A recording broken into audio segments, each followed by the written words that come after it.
Praise the Lord. September 27వ తేదీ 2024. ఈరోజు దేవుడు బలపరచు వాక్యము, నేను అంధకారముందు కూర్చున్నను, యెహోవా నాకు వెలుగుగా నుండును. మీకా గ్రంథము 7వ అధ్యాయం 8వ వచనం. ప్రియమైనటువంటి దేవుని బిడ్డలారా, ఈ ఉదయకాల సమయంలో ఎలాంటి అంధకార స్థితిలో నువ్వు కూర్చొని ఉన్నావు? అప్పు అనేటువంటి అంధకారములో, అనారోగ్యం అనేటువంటి అంధకారములో, కష్టాలు, శ్రమలు, బాధలు అనేటువంటి అంధకారములో నువ్వు కూర్చొని ఉన్నావా?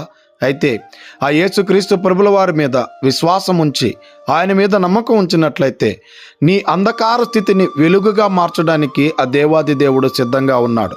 కనుక ఇక నుంచైనా ఆ యేసుక్రీస్తు ప్రభుల వారి మీద మనము నిజమైనటువంటి విశ్వాసము, నిజమైనటువంటి భయభక్తులు కలిగి, నిజమైనటువంటి నమ్మకత్వం కలిగి మనము జీవించినట్లయితే ఆయన మన జీవితాల్లో వెలుగుని ప్రకాశింపజేసేటువంటి వాడిగా ఉన్నాడు. గనుక ఈ దిన వాక్యం ద్వారా దేవుడు బలపరచును గాక.